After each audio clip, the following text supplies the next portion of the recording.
Go. Hi all. Thanks everybody for attending this special session with Professor Randall Wray. It's an honor and a pleasure to have you here, Professor. And we hope you're going to have a very nice and enlightening night of discussion. Okay, I'll just make a brief introduction. Well, Dr. Randall Wray is a senior scholar at Levy Economics Institute and a professor at Bard College. He's also a co-editor of the journal Post-Keynesian Economics. Wray is the author of A Great Leap Forward, Heterodox Economics Policy for the 21st Century, Macroeconomics, Why Minsky Matters, An Introduction to the Work of a Maverick Economist, and Modern Monetary Theory, a primer on macroeconomics for sovereign monetary system. Okay, Professor Wray, you can start whenever you want. Okay, thanks for the invitation. Seem to have a little trouble with my throat, but I think it'll get better. I'm going to start with a short history of MMT, and then I'll go into some of the details, and then I'll talk about the relevance to the crises that we're facing around the world. So MMT was developed over the past 25 years as a framework to analyze fiscal and monetary policy that's applicable to national governments with their own sovereign currencies. It actually began in January 1996. I can put a pretty precise date on it because that is when Warren Mosler joined PKT.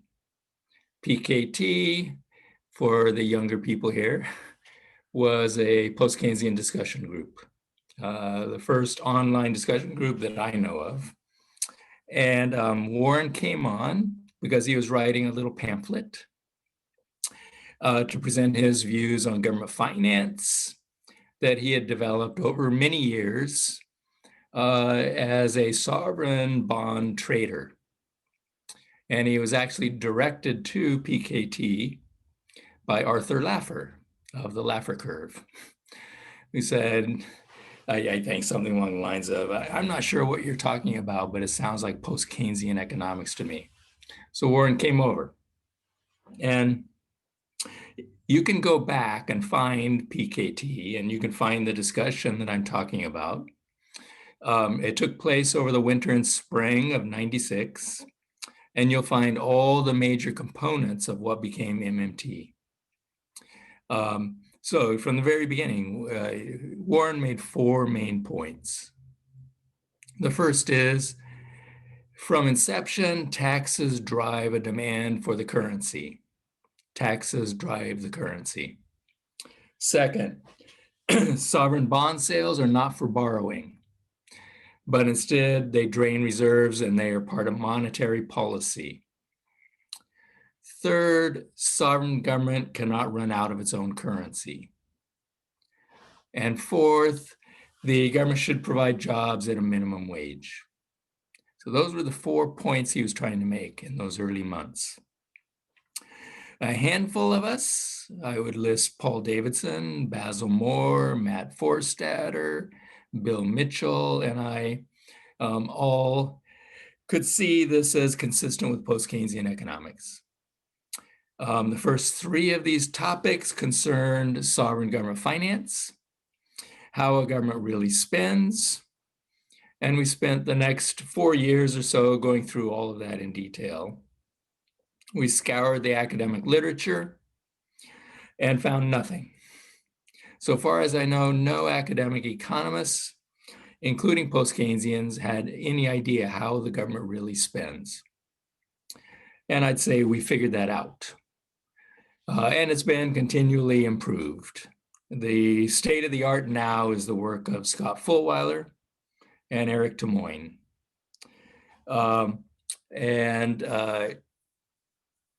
As far as I know, no one who actually works in central banks or in treasuries in the operations have found any errors in the explanation that we've made. Explaining how a government really spends is description. And we never meant for that to be viewed as a policy recommendation. It does lead to a different view of budget constraints, sustainability of deficits, and so on. But the description really can't be controversial because it just describes how governments really spend.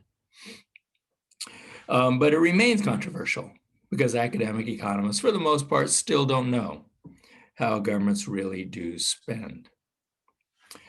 We argued that our conclusions apply directly only to nations with their own sovereign currency. So let me define what we have always meant by sovereign currency. With sovereign currency, the national government first chooses a money of account. Second, it imposes obligations. Today it's mostly taxes, but it can be fees, fines, tribute, and tithes. Those were more important in the past. In that money of account.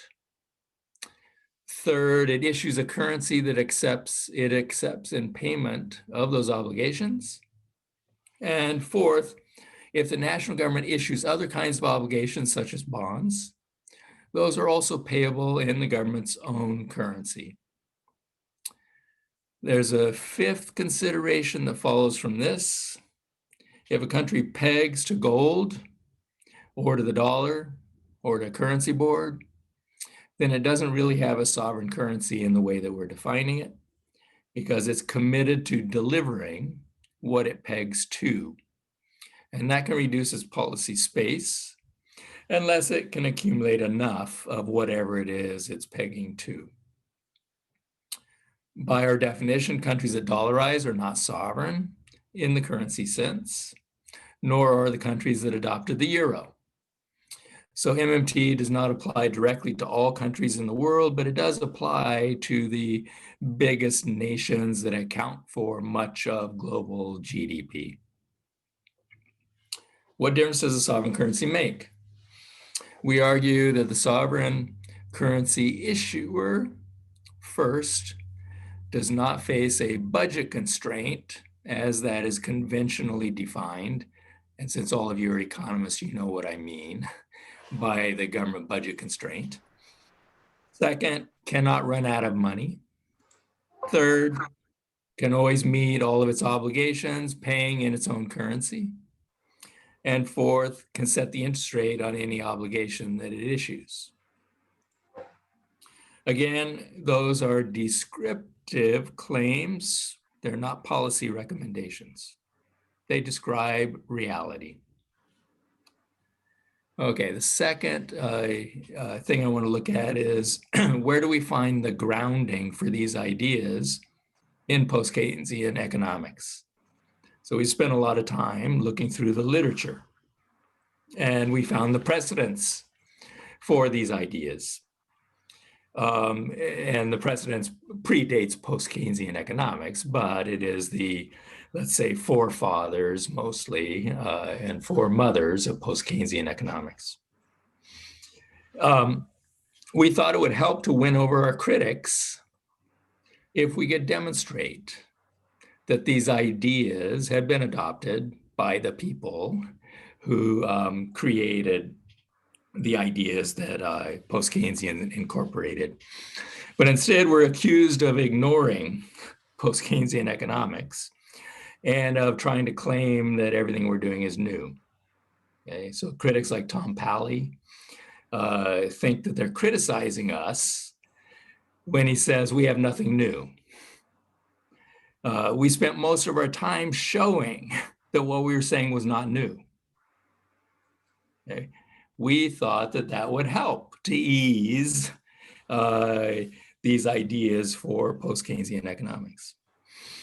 So let me go through the traditions that we identify, at least for the Kansas City version of MMT. The Kansas City approach the Australian Newcastle approach, and Warren Moser's own approach agree on all the fundamentals, okay? But there are some differences in the approaches. And there is one significant difference, which I will mention. Okay, first, 7 heterodox traditions that we identified. First, the chartalism or state money approach. That was developed by Knapp and by Innes. I actually prefer Innes, although I read Knapp first, early in the 20th century. And it was adopted by Keynes in the treaties. And later it was acknowledged by Ava Lerner, by Hyman Minsky, and much later by Charles Goodhart. I had already written about it in my 1990 book. I talked about Knapp and the state money approach long before I met Warren Moser. Okay, 6 years before the book was already published. And I had actually begun reading this stuff in 1986 when I was in Bologna with Jan Kregel. The argument is simple. If we look around the world today and as far back in history as we can go, Keynes said 4,000 years at least. We now know it's more like 6,000 years. The usual case is that each nation adopts its own currency. Yes, there are exceptions. They are usually tiny states, principalities, or new nations created out of colonies, or today the Eurozone. Okay, that is a big exception, but it's very unusual. Second, the credit money approach. While my first book did discuss the state money approach, most of the book was focused on credit money. That is, privately issued money, usually denominated in the state money account. Again, there are exceptions. I only know of one major one. But almost always the private money is denominated in a state money. This was, of course, the topic of the Franco-Italian circuit approach, which I was also reading in the early 80s. The developing post-Keynesian endogenous money approach, which is what I was trying to do in the 1990 book. And of course, Basil Moore's book had come out in 1988. I saw this as a revival of the endogenous money approach. In my book, I showed that the endogenous money was actually the dominant approach to money until the 20th century. But all of those who advocated the state money approach also had a theory of credit money. Knapp, Innes, Keynes, Minsky, all had credit money approaches too, in addition to the state money approach that they all adopted. There's no dichotomy between a state money approach and a credit money approach. We need both. The reason I prefer Innes over Knapp is he is more clear on this. He has a very clear linking up of the two of these approaches. Many of our post-Keynesian critics conveniently ignore the fact that all advocates of the chartalist approach also recognize credit money.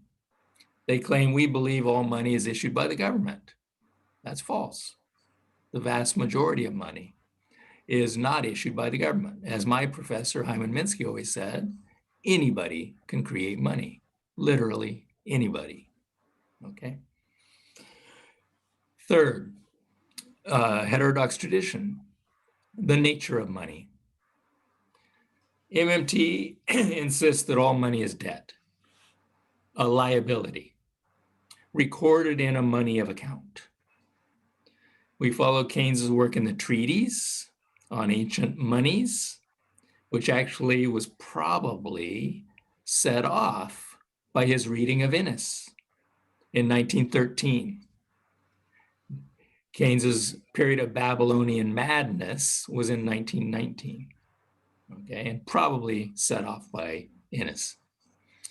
Anyway, his work on ancient monies as records of debts and monies of account that are derived from grain units. And this is what drove him crazy, trying to get all the relative values of these grain money units. This is later picked up by Grierson in his study of Vergilde, by Michael Hudson in his study of money in Mesopotamia, by David Graeber in his great book on debt the first 5,000 years. But actually the most interesting book to read on this is Margaret Atwood, her book, Payback, Debt and the Shadow Side of Wealth. Now, she gets a few things wrong, but there is plenty that is right in this book to make it worth reading. Monetary debts require quadruple entry bookkeeping. It's not double entry, it's quadruple entry. And when debts are repaid, both debtor and creditor are simultaneously redeemed.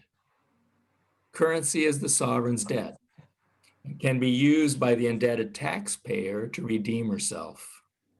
Tax revenue is for redemption, not for spending.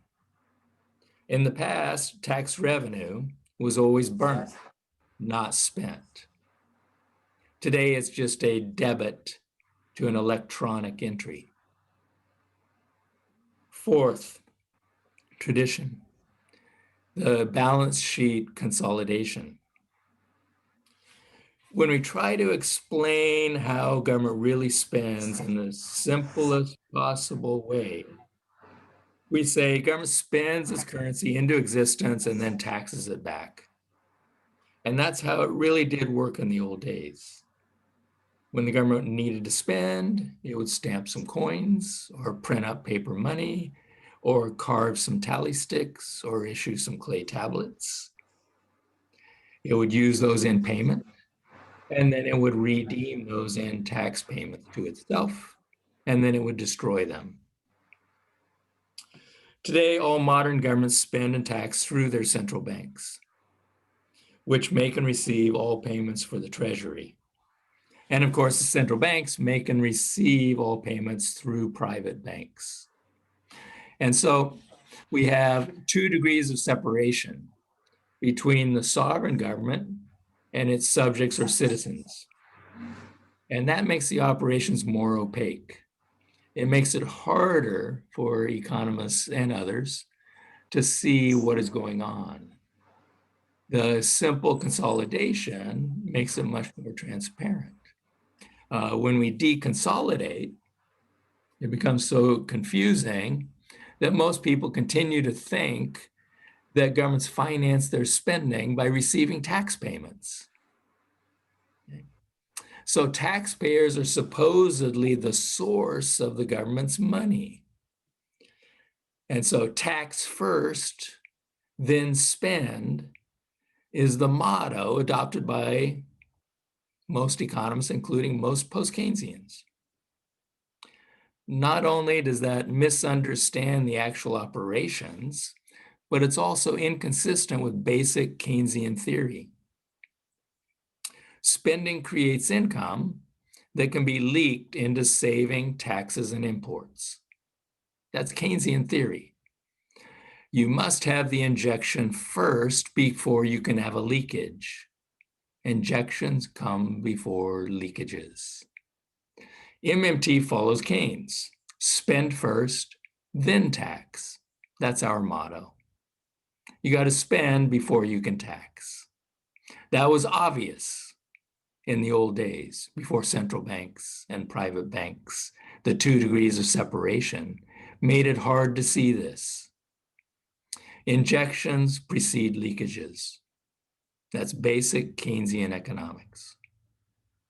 So when we consolidate to make things simple enough for our critics to understand them, they complain that we consolidated. When we deconsolidate and explain all the details of how governments really spend, then they complain it's too confusing. So we can't win either way. Fifth, sectoral balances.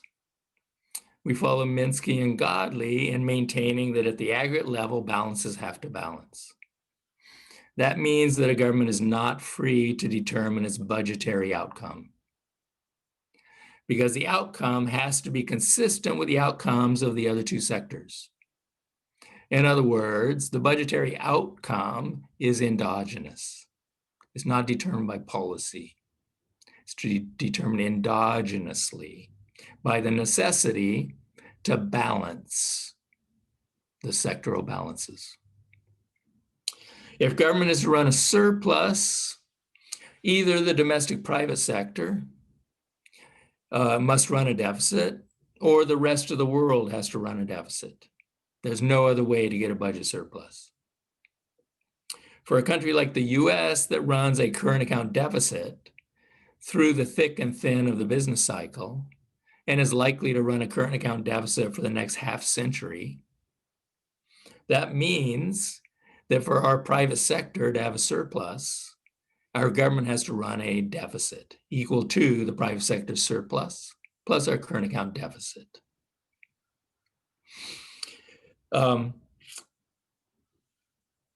Bringing in Minsky, a private sector deficit is far more dangerous than a government sector deficit. Okay, household budget constraints do exist. Government budget constraints are a figment of the imagination of economists. Okay, and all the way back in 1963, Minsky argued that the private sector deficits are the dangerous ones, not the government sector deficits. The government deficits allow us to save. Flows accumulate to stocks, as Wynne Godley said. So the government's outstanding debt is equal to the net private wealth of the non-government sectors, taken as a whole. 6, financial fragility. And so this is where the Kansas City version may deviate a bit from the other versions of MMT. At least the Kansas City developers have always included Minsky's insights on the tendency to financial fragility and to economic financial crises. From the beginning, we've been following the development of shadow banks. I wrote about them in my dissertation. It's in the 1990 book. We didn't call them shadow banks. That's Paul McCulley's term 2 decades later. We call them non-bank banks. But in my 1990 book, I warned this is going to increase fragility. So we've been concerned with financial fragility from the very beginning. And for that reason, we promoted a role for the government to regulate private finance. It's not enough to simply stabilize income and employment, because if you're successful doing that, it's going to increase the probability of financial crisis. Because as Minsky said, stability is destabilizing. So we got to tackle the potential for financial instability arising in the private financial part of the economy. Finally, 7th, the job guarantee. This also follows from Minsky, and we've endorsed the job guarantee. It's the one clear policy recommendation that MMT is known for. There are 2 reasons why we endorse it. The first is maintaining full employment helps to stabilize income and output, which is itself desirable. And Ava Lerner invoked the metaphor of a steering wheel. Just as an aside, I'll say I don't like that metaphor, but I do like the idea that we need countercyclical fiscal policy, and most post-Keynesians agree with that. The job guarantee is the most direct way to do that, okay? Because the spending is targeted to the unemployed. So the job guarantee is by far the most efficient way to ensure you achieve and maintain full employment. And this was one of the reasons Minsky endorsed the job guarantee. Further, as he always argued, only the national government can afford to offer an infinitely elastic demand for labor. He was critical of the typical Keynesian pump priming approach that tries to boost investment or military spending to achieve full employment. That generates inflation and financial instability long before we reach full employment. So that's why he prefers the job guarantee over any other kind of fiscal policy, because the usual methods of achieving full employment by pumping up demand could maybe get you to full employment, but you will not be able to maintain full employment because of the financial instability and price instability that full employment achieved that way would generate. Lerner agreed with Minsky that if government's counter-cyclical spending leads to deficits, that's no problem, as he adopted a functional finance approach to budgeting. Finally, MMT emphasizes the wage and price stability that a job guarantee promotes by establishing an effective reserve army of the employed, as opposed to the reserve army of the unemployed that is adopted by advocates of the Phillips curve. It's a buffer stock program that Minsky compared to an agricultural price support program. So Minsky said, just as the New Deal's price support programs help to stabilize the price of corn or whatever it is, the job guarantee program helps to stabilize wages. Bill Mitchell in Australia has developed this idea most fully, and he came to it independently for exactly the same reason that Minsky described it as stabilizing. So to sum up, every piece of the MMT tradition, every piece of MMT has a tradition in heterodox thought, possibly with one exception. And that is the contribution of Warren Mosler, who realized that bond sales are a reserve drain, part of monetary policy, not a borrowing operation. And I don't think anyone had ever looked at it that way before. If there's something that is totally new in MMT, it is that idea. Now, the reason that Stephanie Kelton and I, and maybe others, I don't know, quickly recognized that Warren was right is because we'd both gone through the balance sheet operations of bond sales with our money and banking professor, John Ranlett. We were about 20 years apart. I'm a lot older than Stephanie, but we had the same teacher. And we knew that the final balance sheets would show exactly what Warren was describing. So we knew he was right, okay? It doesn't matter whether the Treasury or the central bank sells bonds, the operation results in a reserve drain. But so far as I know, Warren was the first to jump to the conclusion that they are therefore operationally identical.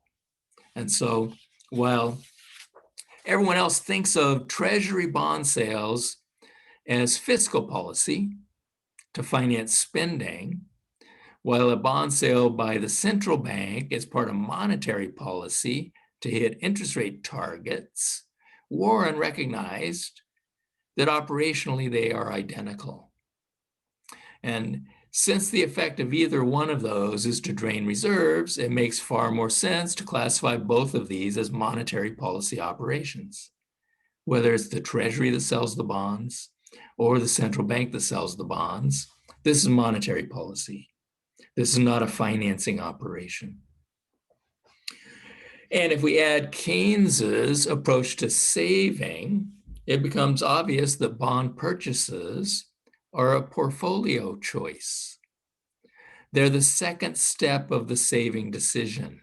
Remember, Keynes talked about the first step and the second step. The portfolio allocation decision is the second step.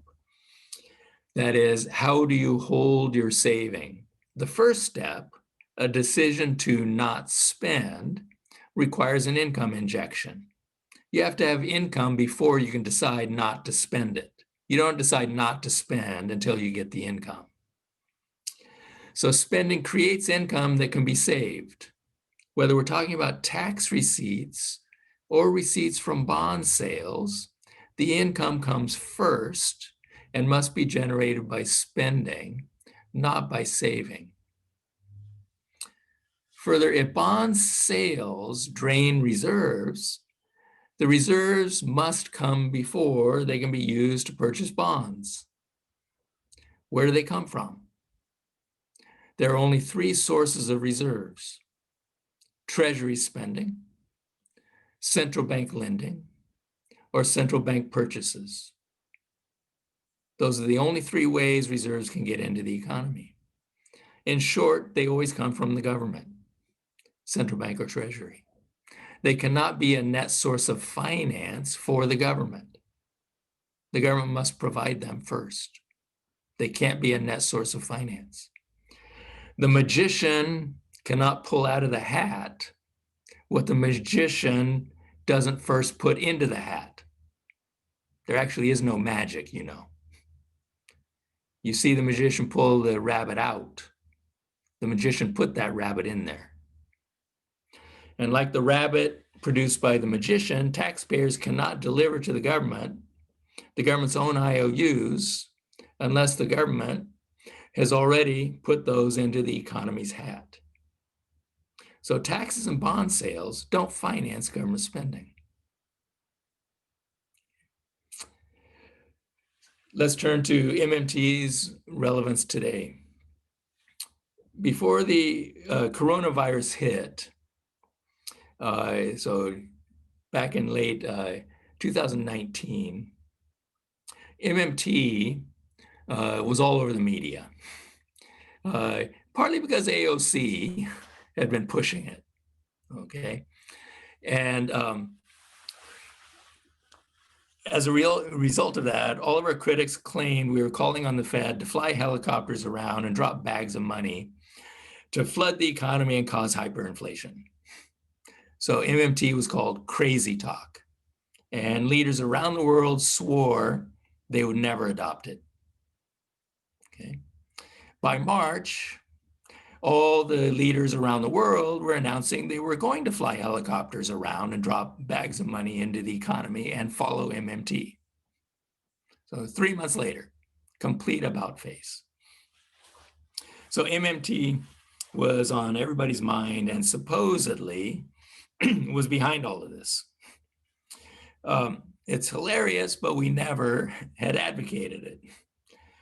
In fact, we didn't even agree with quantitative easing after the global financial crisis. We never supported pumping trillions of dollars of reserves into the banking system, and we still don't. And we never argued the Fed should just print up dollars to pay for a fiscal stimulus package. So while we're glad MMT is in the news and is being used as a justification for stimulus, this isn't the response that we were calling for.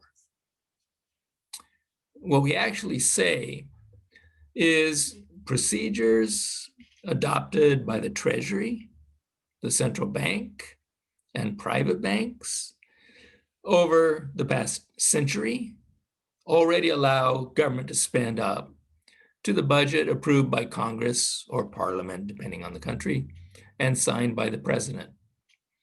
No change of procedures is required. No money printing, no helicopter drops. Just pass the budget, authorize the spending, and the Treasury and central bank know how to do it. What we emphasize is that sovereign governments face resource constraints, not financial constraints. We've always argued that too much spending, whether by government or by the private sector, can cause inflation. It might even affect exchange rates. But we aren't going to run out of money to finance the spending. MMT supports careful budgeting. Budgets hold government accountable and determine how many resources will be moved to the government and to which uses they will be directed. All of that is good. Good budgeting directs spending in a manner consistent with national priorities expressed by the will of the elected representatives. In the US, Congress has mandated that policy should be directed to achieve high employment, moderate inflation, and reasonable economic growth. All of those are good. There's a growing consensus that policy ought to promote greater equality, and many are now pushing for policy to tackle climate change. Those are worthy goals too, so they should be added to the list. While economists and policymakers alike have put more emphasis on monetary policy for pursuing those goals, the global financial crisis, as well as the global pandemic, have taught us that fiscal policy has to play a bigger role. MMT is not alone in recognizing that austere fiscal policy over the past few decades has led to substandard growth, higher unemployment, and rising inequality. Good budgeting takes account of resource availability. Additional spending when the economy is already at full employment is sure to cause inflation. But as we learned during the era of the 1970s, stagflation, inflation can occur even with widespread unemployment. This is why it's important to match spending with resource availability. Government should avoid creating shortages, and where possible, its spending should be directed to help create resources. What should government do if inflation does arise? The response depends on the cause. If aggregate demand is too high, then what we need to do is to reduce spending and/or increase taxes. If the inflation comes from bottlenecks, it doesn't make any sense to try to reduce aggregate demand. Instead, government should reduce spending in those areas where there are bottlenecks and promote expansion of supply as well as conservation. And that actually would have been the correct policy response in the 1970s because inflation was due to oil price shocks. So it would have made more sense to focus on conserving oil use. In extraordinary circumstances, government might need to take stronger action against inflation. So all of this should be conventional wisdom. What does MMT add to the discussion about budgeting? Budgeting should be functional rather than constrained by some preconceived idea of a proper ratio between spending and taxing or of prudent deficit and debt ratios. That's Abba Lerner. That's functional finance. What matters is resource availability, not finance. If resources are available and government can use them in the public interest, government ought to put them to use. That's Keynes. His pamphlet, How to Pay for the War, goes through all of this. But what about deficits and debt? Doesn't ability to borrow limit government's access to finance? The answer is no. A sovereign government never needs to borrow its own currency. Bond sales by a sovereign government are not really a borrowing operation. Rather, they offer a higher interest earning alternative to low interest earning reserves. That was Warren Mosler's key contribution. As I said, recognized before there was an MMT, and it made him rich. Because he knew every time the bond rating agencies downgraded sovereign government debt, that there was no chance of default. So he would buy their bonds at a low price and sell them later at a high price. Okay. So governments can always make all payments as they come due if they have a sovereign currency. Bond vigilantes cannot force a default. While their portfolio preferences could affect interest rates and possibly exchange rates, the central bank's interest rate target is the most important determinant of the entire structure of bond rates. In the US, the Fed is a creature of Congress, I mean legally. The Fed was created by Congress, and Congress can tell the Fed what to do. So Congress can seize control of interest rates anytime it wants. In any event, bond vigilantes cannot hold the nation hostage. The central bank can always overrule them. In truth, the only bond vigilante we face is the central bank, okay, not markets. And in recent years, many central banks, including the US Fed, have demonstrated a firm commitment to keep interest rates low now and far into the future. Finally, even if the Fed abandons low rates, the Treasury can still afford to make all payments on debt as they come due, no matter how high the Fed pushes rates. Affordability is not the issue. The issue will be over the desirability of making big interest payments to bondholders. Okay, that's a political decision. In extraordinary times, such as this era of the global pandemic and climate catastrophe, government may need to move resources from the private use to the public use. Since finance is not an issue for the government, it can always win any bidding war, but at the cost of setting off inflation. In World War II, the US government absorbed 50% of all GDP. The deficit reached 25% of GDP. The debt ratio reached 100% of GDP. Interest rates remained near zero during this run-up of debt. And yet inflation remained low as the government imposed rationing, wage and price controls, encouraged patriotic savings, and promoted postponed consumption. By the way, all of those were things Keynes recommended in his pamphlet, How to Pay for the War. You need to reduce private consumption demand. The Green New Deal, as well as for the United States, Medicare for all, because we don't have universal health care, will raise similar challenges, albeit on a much smaller scale. By our estimate at the Levy Institute, the full range of Bernie Sanders type Green New Deal program would take an increase of government spending equal to about 5% of GDP. Okay, that's nothing like World War II.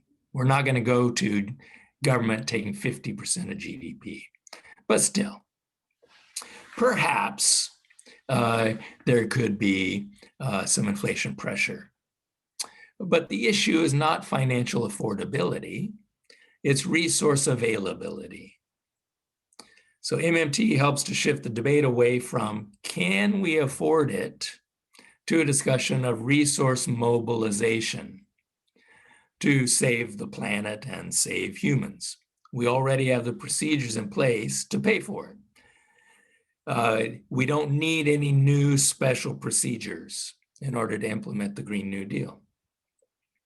All we need to do is find the idle resources or find ways to release resources from private use so that they can be put to use in implementing a Green New Deal. At the Eastern Economic Association last year, which was held in person before the pandemic, I sat outside the door to a panel in which my wife was presenting, and I could hear a very well-known post-Keynesian standing up, literally screaming, "But you're gonna have to raise taxes to pay for it." More recently, my colleague Yeva Nersisian and I wrote a paper on how to pay for the Green New Deal for a progressive publication. And another very well-known post-Keynesian was insisting that they remove our paper from the journal because we argued that tax pay-fors is not the right approach. But we believe we have adopted the approach that follows from Keynes. Our critics have embraced the orthodox approach that taxes pay for the goodies the government gives us. MMT is post-Keynesian consistent. Our critics are not consistent with the economics of Keynes. MMT rejects the analogy that a sovereign government's budget is just like a household's. We argue that the difference between households and the sovereign holds true in times of crisis, like today, and also in normal times. Regardless of the level of interest rates and the existing levels of outstanding government bonds, the sovereign can never run out of finance, period. For MMT, a budget deficit is an outcome, not a goal, or even a policy tool to be pulled out in times of crisis or recession. MMT argues there's no such thing as some special kind of deficit spending to be used in a downturn or crisis. Indeed, when tax law and the budget are formulated, there's no way to know what the budgetary outcome will be. We won't know whether the budget is balanced in surplus or deficit until the end of the accounting period, and after many revisions to the accounting have been made. We don't know what the budgetary outcome is. It depends largely on the performance of the economy. It depends on the other two sectors. What does the private sector do? What does the foreign sector do? That will go into determining what the government's budget balance is. The only sense in which government pays for spending is in terms of mobilizing resources. A nation always pays for things in terms of the real output it can produce plus the real output that it can import from others. Below full employment, government spending creates free lunches as it utilizes resources that would otherwise be left idle. Only at full employment does a country face trade-offs for real resource use. Unemployment indicates that a country is living below its means, leaving real output that could be produced on the table. Full employment means a nation is living up to its means. There's no other measure that is sensible for determining whether you're living up to your means, living below your means, or living beyond your means, if you go beyond full employment. The most important lessons we must learn is that the ability of the government to run deficits is not limited to times of crisis. We must accept that deficits are fine in normal times, just as we accept them to be necessary in times of crisis. Indeed, it was always crazy to think that in the normal times before the pandemic, our government's ability to mobilize underutilized resources was limited by financial constraints. The real limits faced by government before the pandemic were far less constraining than the limits today. So everybody accepts it's okay to run deficits now, but the real resource constraints we face are much greater now than they were before the pandemic hit. People can't go to work now. Factories are closed.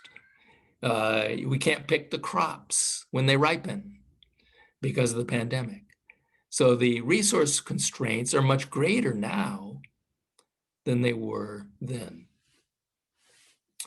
In normal times, we have to build up our supplies, our infrastructure, and institutions to be able to deal with crises. We must not let mistaken analogies to household budgets prevent us from preparing for the next inevitable disaster. Okay, as you can tell, for the most part, I've been talking about the rich world. And I know there's a lot of criticism that MMT hasn't sufficiently addressed the problems of the developing world. So I really haven't addressed the special circumstances. And I admit that the developing world faces a much constrained policy space relative to what we in the rich developed countries face. But identities are still identities. Balances are still balances. Injections are still causally prior to leakages, even in the developed world. We cannot abandon Keynesian and post-Keynesian economics simply because we cross the USA's southern borders. The balance is still balance. After many years of casual observation, I've concluded that the main barriers to development are probably not really economic barriers. Okay. Perhaps they're political barriers, or I know that a term that's favored is structural barriers. They can't be finessed away by MMT, and we never said they could. Okay. Remember that most of MMT is a description. It's not a policy recommendation anyway. It's not some policy you adopt to solve all your problems. It strives to change the way you see the world of sovereign spending, away from the household budgeting approach and toward a Keynesian macro national budgeting approach. So I think that that's the best that I can do with MMT. There are MMT followers who are trying to develop policy for developing countries based on this way of viewing sovereign government finance. But we don't proclaim that MMT is the answer to developing world problems. It's going to take policy, and probably most of the policy that's going to be required is not going to be just strictly economic policy anyway. So I know that that is not a satisfactory answer. I'm not a development economist. I do macro money. And so I'm going to have to stop there, and I'm happy to take questions about MMT, history of MMT, links to post-Keynesian economics. Okay, Ray, thank you very much for your talk. It was great. Okay, we have a couple of questions here. Do you prefer me to collect like 2 or 3, or do you want me to ask you and you answer one at a time? I guess it depends on how many are coming in. Yeah, that's true. If you have a flood of them, take a few. Otherwise, we can do them one by one. I don't care. No, that's true. Okay, no, I'll make one question just to kickstart it, and then we see how it goes. But we have 3 on a row. Okay. Just question, just a second. Okay. If conventions matter, the issuance of a currency at large scale will not. Just a second.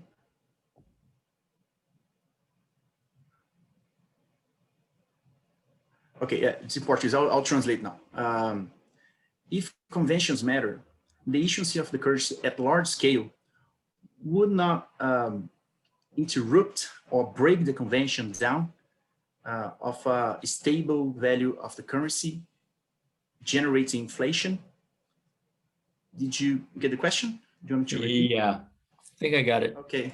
Okay, cool. So you can start answering this one, and then I'll collect another ones. Okay.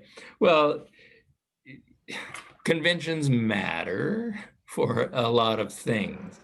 So Keynes chapter 12 talks about all of this, okay? Very important when you're talking about stock prices and the decisions about investing, the long-term decision-making. all of that. And government policy can impact those conventions. But I think they can impact them in a very beneficial way. So if what you're, there's also the question about what do we mean by large scale spending. World War II, the British government and the US government both had to deal with this. That was large scale spending. I think in Britain, it was even much bigger than 50% of GDP. Okay, and so you do have to be very open with the population. What are you doing? Okay, what is the purpose of this? And can we see some kind of light at the end of the tunnel? People had to make sacrifices. So one of the sacrifices that Keynes talks about in his pamphlet is that we can't allow the boost of employment to lead to rising wages and the rising potential for consumption spending, because that spending will compete with the government's need to move resources to the war effort. So we've got to constrain demand. He said, but if we impose taxes, we're asking for a permanent sacrifice. We permanently remove your income. If we ask for postponed consumption, what we are doing is asking you to make a temporary sacrifice. And we will reward you later after the war is over. Your consumption will rise at exactly the time that we're winding down from the war effort. We will be transitioning factories back to producing consumer goods. And so we will release the pent-up demand at that point in time. So if you trust the government, if you believe that they can really do this, then you will not only accept the sacrifice, you also are going to cooperate with the government and help keep inflation down. You don't run off to the store and try to buy up everything, which is what we did in the pandemic. I don't know if it happened in Brazil. You couldn't buy any toilet paper, okay? And then the price skyrockets because we did not have a government that tried to prepare us for what we needed to do. So I think in that sense, yes, conventions matter. But I think this idea that Paul Samuelson expressed it in the interview that he did with Mark Blaug in 1974, that instead of telling the truth, economists should be professional liars. They should lie to the population and they should lie to the elected representatives and try to scare them with the budget constraint and say, that the government faces a budget constraint just like a household. And what MMT is doing is saying, that's a lie. What would happen? The convention would break down, right?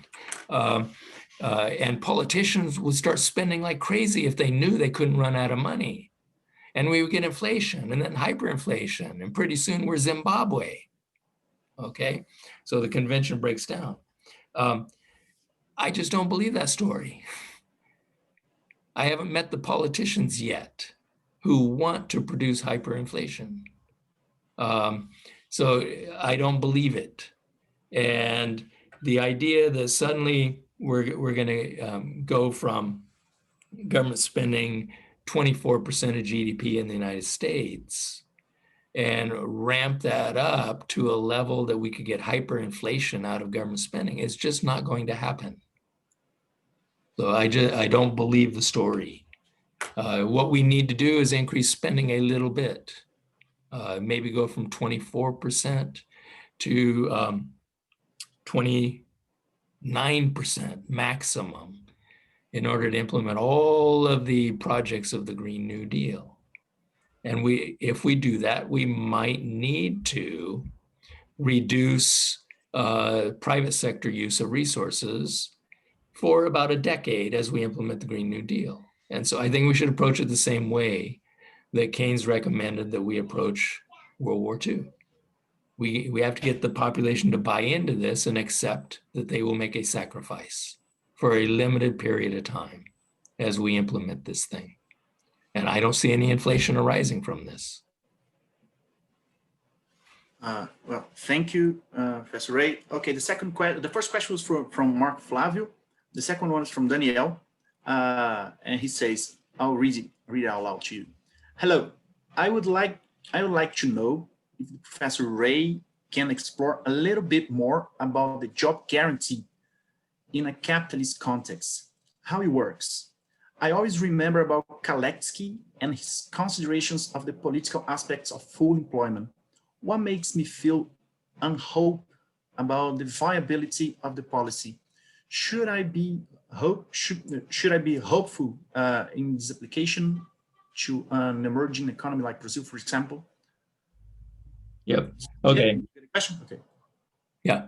Go ahead, please. Okay. So first, let me say, rather than me trying to explain what Bill Mitchell wrote, let me just highly recommend that you look at a blog that Bill Mitchell wrote on Billy Blog that goes through Kaletsky's paper. And Bill is a Kaletskyan, okay? He goes through it. He thinks it was a fantastic paper for the time. It's not relevant to the job guarantee, okay?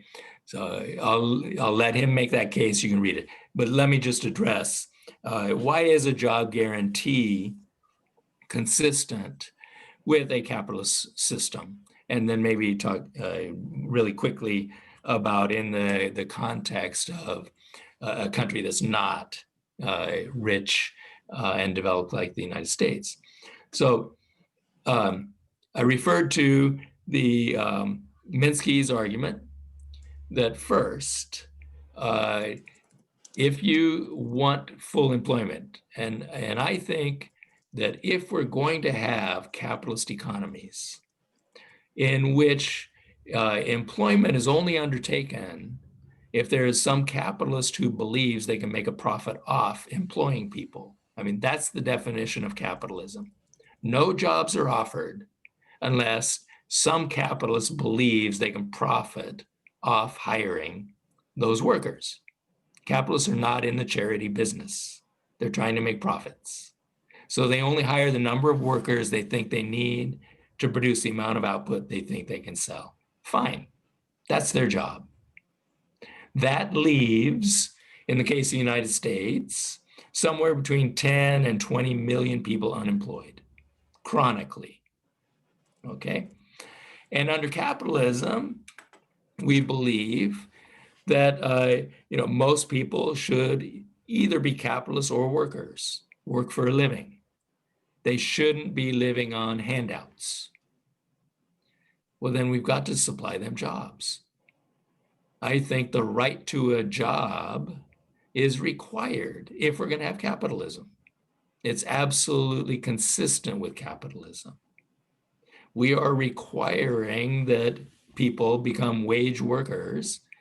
And if they're going to be wage workers, and that's the primary source of supporting yourself and your family, we have to give you a job. We've got to supply you one, okay? Now, of course, there are exceptions. There are people who shouldn't work, cannot work, do not want to work. Job guarantee is not for them. Job guarantee is only for people who want to work and should be working. If capitalists aren't going to hire them, the government has to hire them. Okay, second point, the government can afford it. Okay, that's what Minsky was arguing. Only the government can afford it. Government doesn't face a profitability constraint, so it has to be the government that does it. Does the government have to manage the program and actually come up with the projects? No. This can be decentralized. For a big country like the US, and Brazil is a big country too, it probably makes sense to decentralize the program. Don't have the national government run it. Just have them finance it.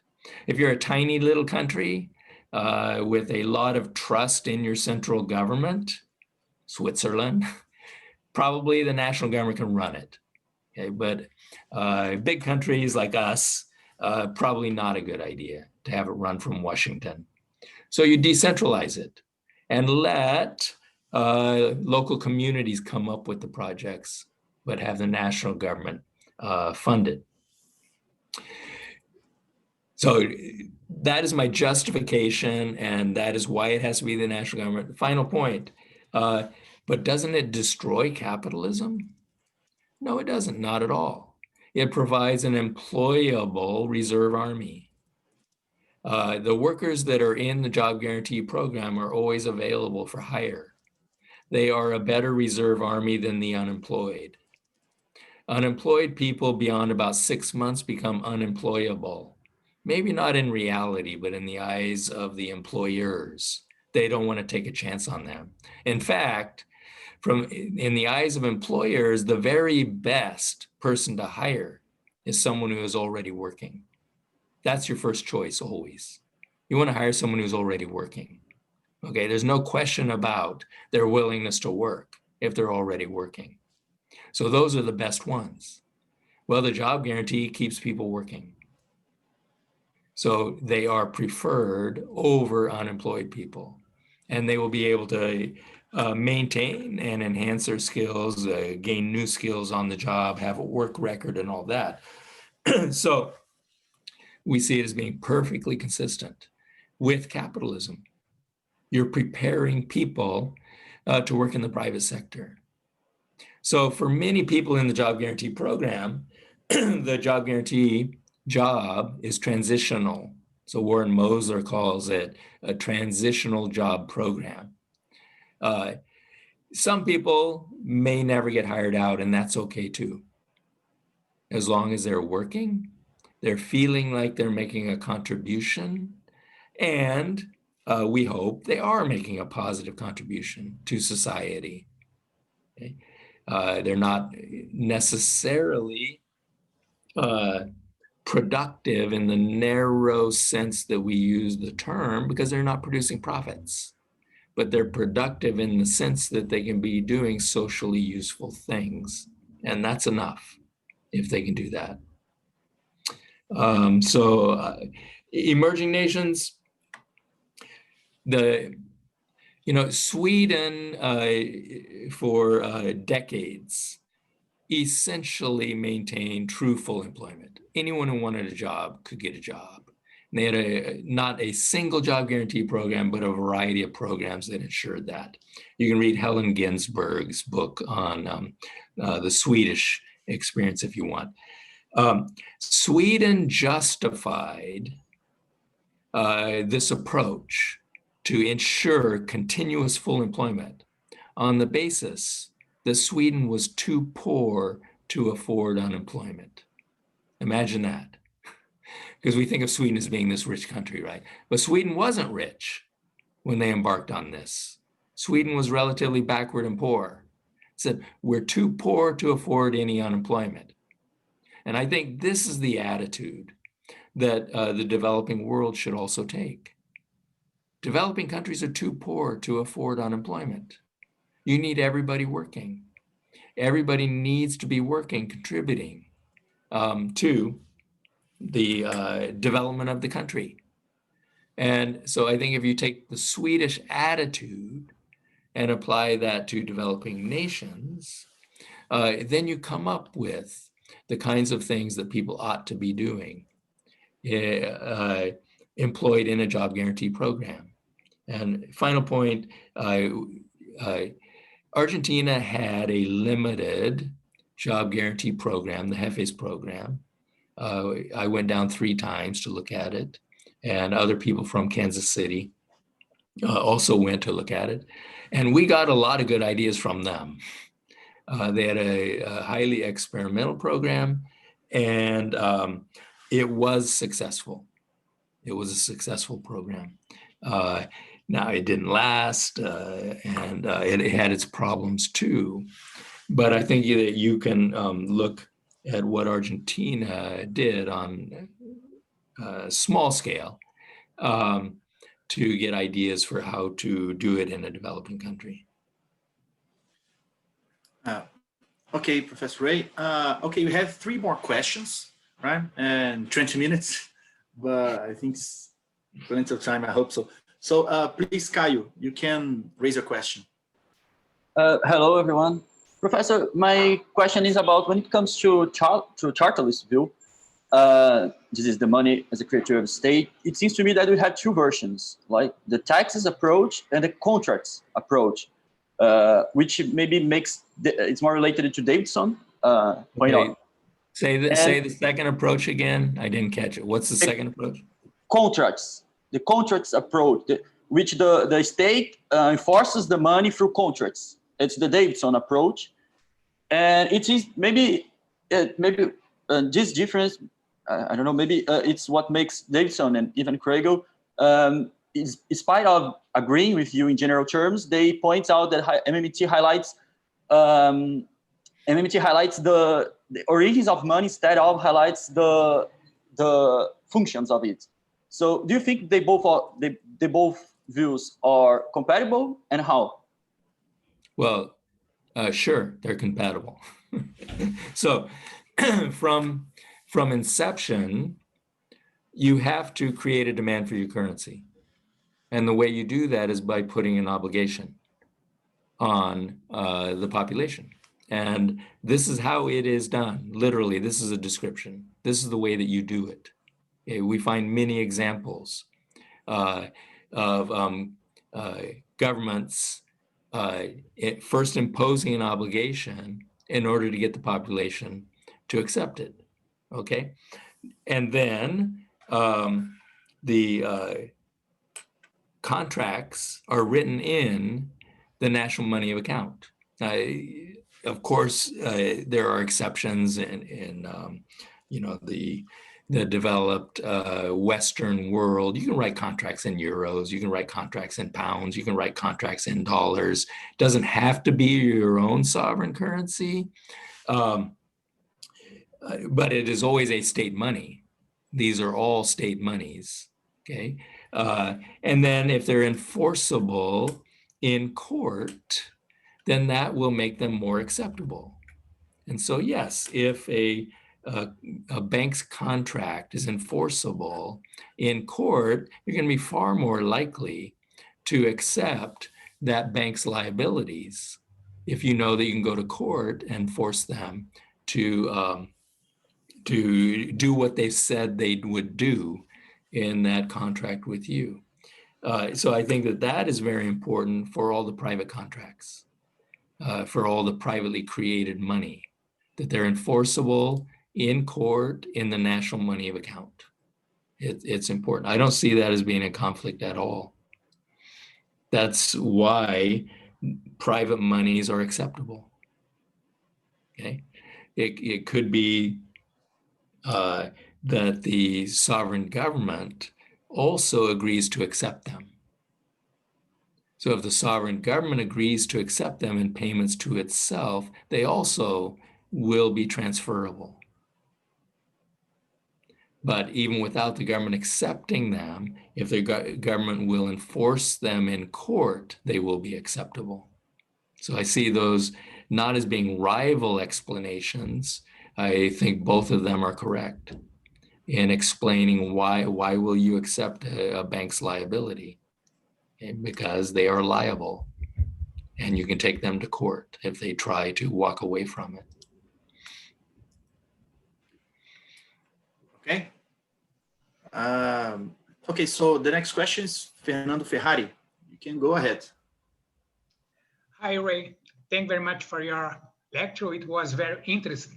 I have a question or a comment. I don't know if it is a question or a comment. My point is, I think that MMT works if you have countries that can print a currency that are on the top of the hierarchy currency pyramid. It means that US dollar, it means that European Union euro, and so on can print money.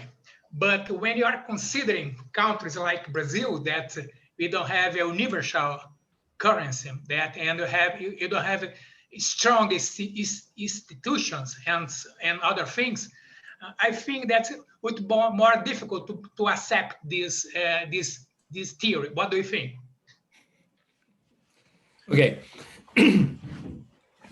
So there are, the US is the dominant international reserve currency. There are other international reserve currencies. All of those are more acceptable outside the country that issues them. So yes, I think being high in that international currency pyramid makes your currencies more acceptable outside your country. That is true. Okay, but that doesn't mean MMT doesn't work in countries that are low in that pyramid. Within the country, the currencies are acceptable.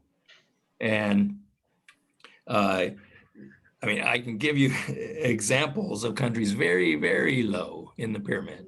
So there's a scholar, Farley Grubb, who's written a lot about American colonies and their currencies.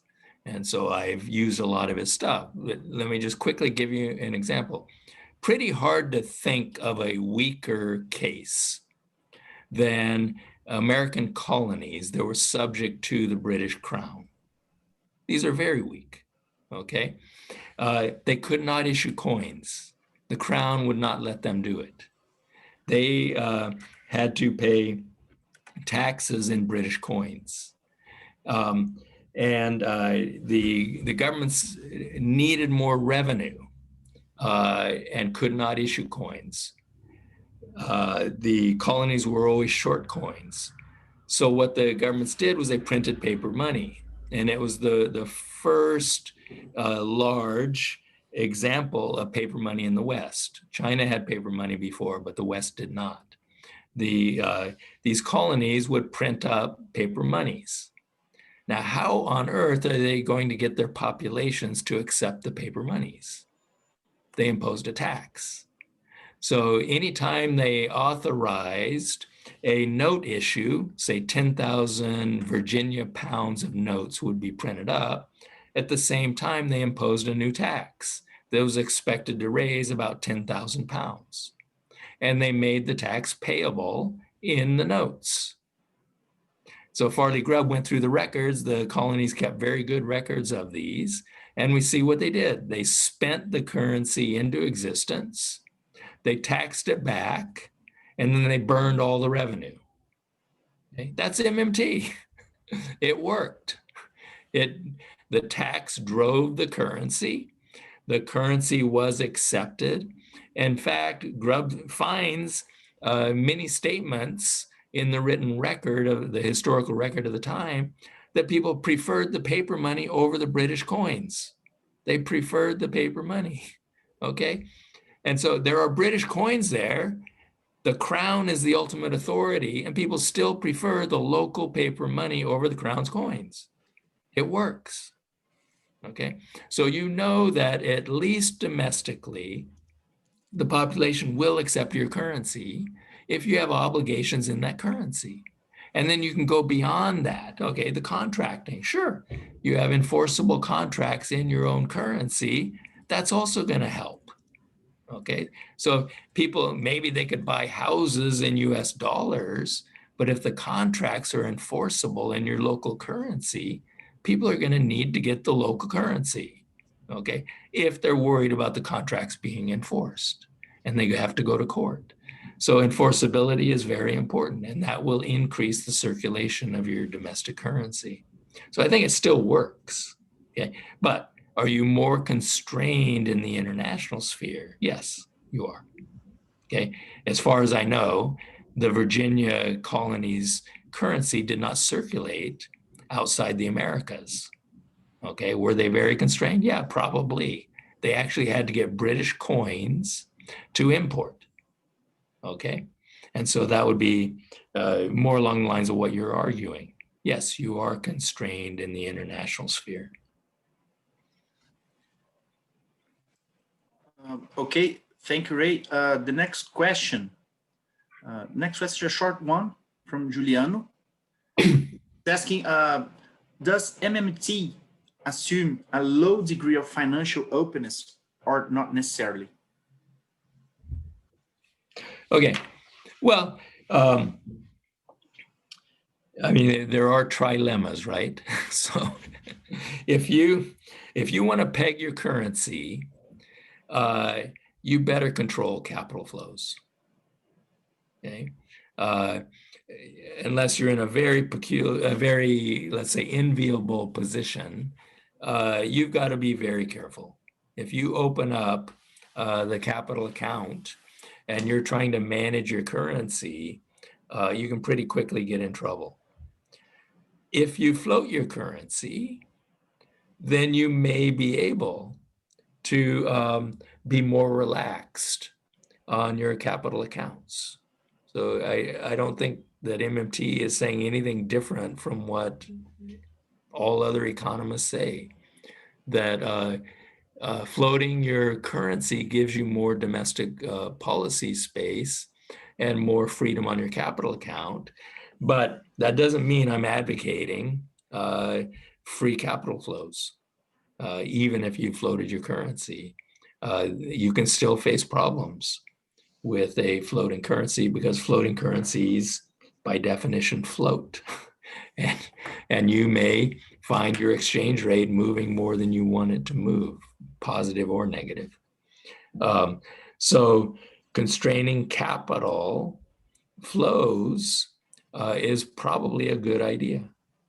And remember what Keynes said, nothing is more certain than that finance should be domestic.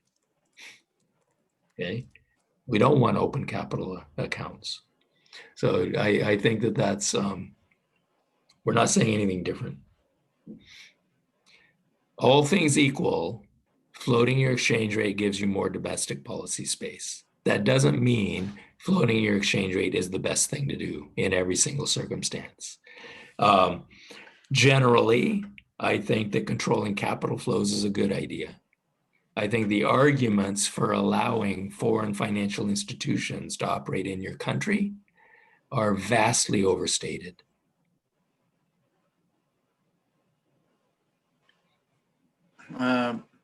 Okay, let me check just 1 second.